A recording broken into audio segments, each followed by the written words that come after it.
Est-ce que le match entre Éric Zemmour et Marine Le Pen est plié, Laurent Neumann? D'abord, ça veut dire que c'est pas parce qu'on remplit des salles, qu'on vend des livres ou qu'on fait des grosses audiences à la télé que ça se transforme nécessairement en vote, en intention de vote. Souvenez-vous de ce qui s'est passé pour Nicolas Sarkozy il y a quelques années. Lui aussi remplissait les salles, vendait beaucoup de livres. Puis à l'arrivée, il a même pas été qualifié pour la primaire. Et deux, j'entends souvent la petite musique du vote caché. Vous savez, les électeurs ne diraient pas aux sondeurs qu'ils sont prêts à voter pour Éric Zemmour. Mais quand vous discutez avec les sondeurs, il y a bien un électeur caché.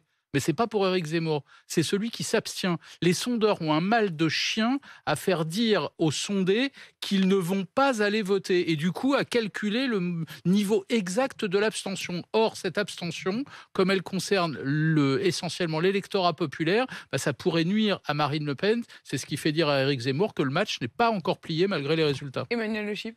Ah bah ça montre que c'est pas du tout les médias qui font votre résultat électoral. C'est-à-dire que la politique, c'est beaucoup de travail de terrain, c'est de l'ancrage territorial, ce que récolte aujourd'hui un peu Marine Le Pen, qui a toujours été assez solide finalement dans ses intentions de vote, alors que Éric Zemmour, c'est une bulle Et puis il y a une petite musique médiatique. Qui monte aussi, qui est C'est une bulle Marine médiatique. Le Pen depuis le début de cette campagne. Elle a subi un certain nombre de coups de ses amis qui sont partis, quand on regarde, y compris sa nièce.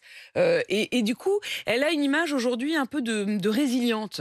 Oui, et puis elle a fait le choix d'une campagne, j'ai presque envie de dire ennuyeuse. Là où Éric Zemmour, dès le début, a choisi le clash, le buzz, d'être clivant, c'était une provocation par jour. Marine Le Pen, dès le début, a eu le flair de miser sur le pouvoir d'achat, le concret, le terrain, pas forcément des meetings spectaculaires, des plus petites visites, et ça a l'air de payer.